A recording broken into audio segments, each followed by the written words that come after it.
Before the song came out, Nas would always come downstairs and he's like, guys, this is gonna be a new moment.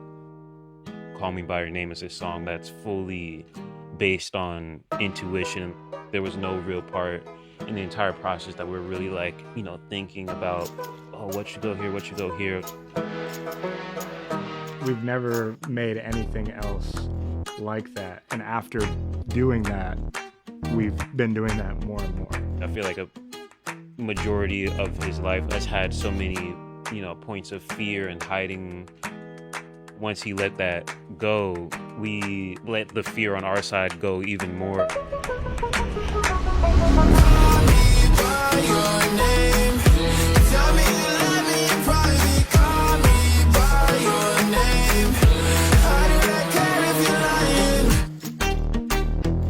This time last year, Nas was able to just be making ideas, and like every day we'll wake up and he's already sent us like 3 ideas of things that he's just recording on his phone. We hit up Apple and got him like a laptop. Halfway through, like the first couple months, he was like, would you guys be down to like executive produce my, debut album? And we're like, of course. We basically took all the equipment that we had, like we rented some, we shipped some out from New York, and then we built like a makeshift studio in the first spot that we went to.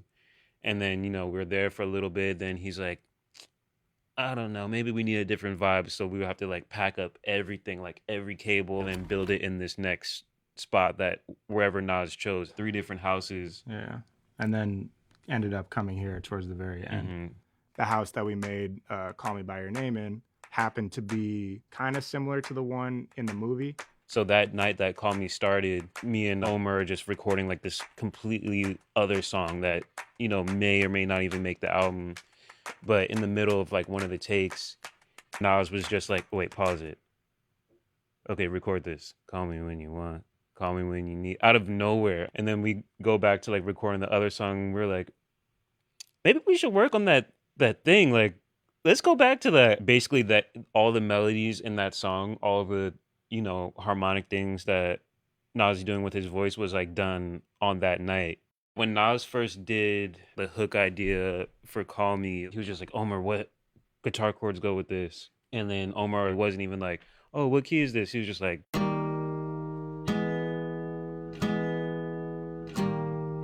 He did a couple other parts like this one right here.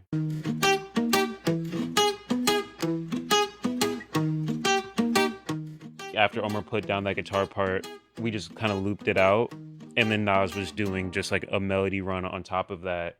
And the bass is just from like that melody run.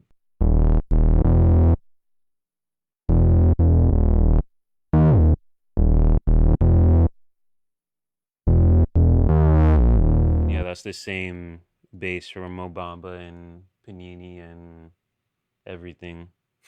It's just a good bass. Like when you find a good one, like why change it? Why change it? In the second verse, the bass is like intentionally over distorted.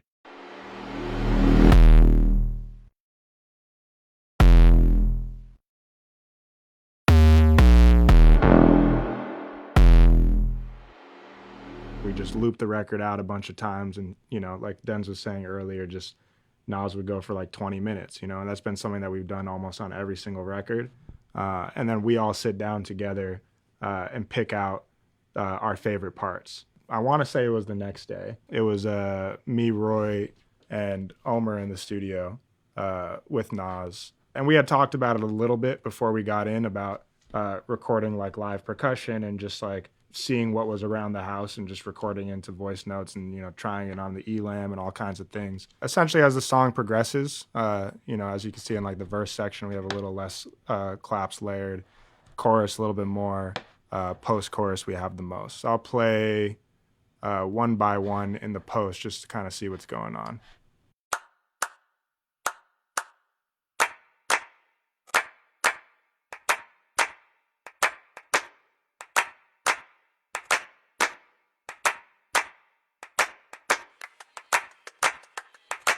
And then in certain parts where, like the song is building, we'll just chop up and just change the pattern a little bit. And just make little moments out of, the specific parts where things are needed. Omer did the speaker percussive shaker thing with a piece of paper, and we just put it on a speaker and we're just like shaking it back and forth like a shaker. Me and Nas come in one day and there's like keys on the table and he's like shaking the keys, and then we chopped it up and like that's the hi-hat. There's like voices in the background, but we're like, oh, the voices are kind of like doing like a rhythm too, so we just kind of didn't try to over clean it and left those in. We ended up getting a version done that was just really those elements going on. And we knew we wanted to keep working on it, but I would say where we really started adding on was when we were working at another studio for the first time. We had this band Hello Yellow in, recording drums and guitar and bass and even piano, everything like live. We used that as an opportunity to get into a real studio and, record the banjo that we had. We literally just had Omer do like a whole, I remember he just like freestyled through the whole entire song. And then we all sat down together and just picked out parts that we thought would work the best. So I'll play all the banjo parts together.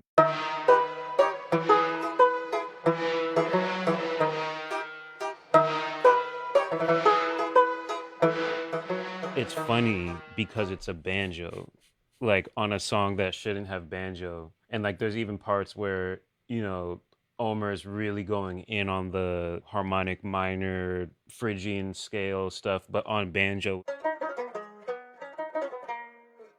And then parts like this.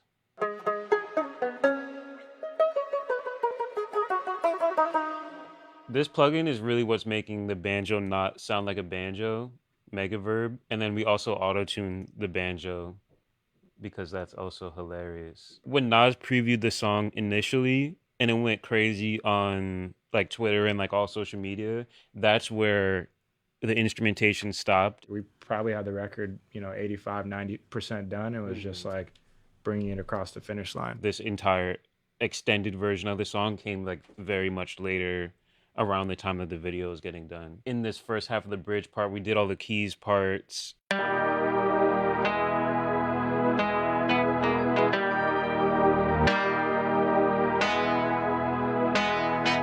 It was dope, but it was like maybe it needs like another part. So when Nas was writing out the bridge and like tracked it, then we laid in this like vocoder going along with the chords, but with Nas's vocals.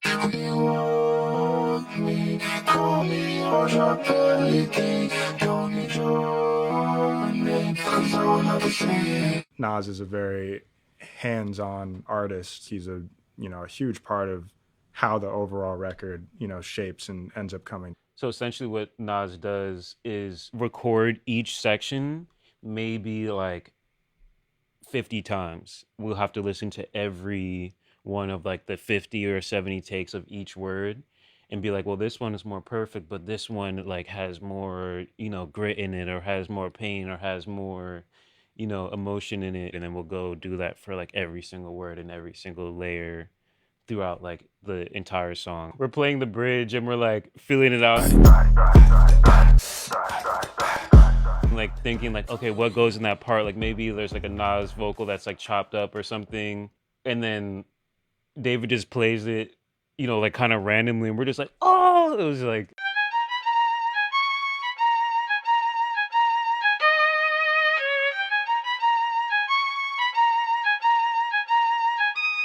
After this journey that we went on from the beginning to the end of this record, this is Call Me By Your Name.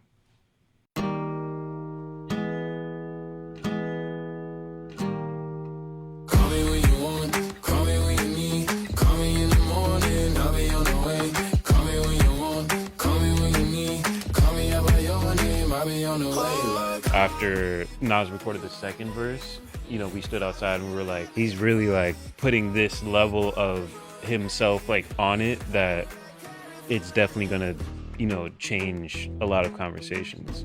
Nas essentially created a music video that said, if I'm gonna be myself and truly be myself, and really express my full sexuality, then I'm okay with going to hell. There's real hatred towards people that are simply just trying to love. We want to keep that conversation going, and if we have to put it in people's faces for them to pay attention, that's something that we're all signed up for. Working with Nas at this point in this capacity makes us even double down on everything that we've ever believed, like coming up to this point. We have a personal goal as well when it comes to how Black producers are treated in the pop space or seen in the pop space. This is our first, step into the pop space in a real way. This was a big goal of ours, to really change the conversation around Black producers and really show that, yes, we can live in the pop space and we don't want to go anywhere. When the pandemic hit, we had all these plans. We were going to play at Coachella with him and all these things. And like the pandemic hit, and we had been in the studio a little bit before, but I think when we finally had to just like surround ourselves with the same walls every single day, and like we were literally coming in 5 days a week, 6 days a week, talking every single day. And that's what truly made us, I feel like, brothers on like a whole other level, just being able to come in and like there was nothing else that we had to think about or, work on. It was just like having fun making music together and just like thinking about creating this overall project and this album.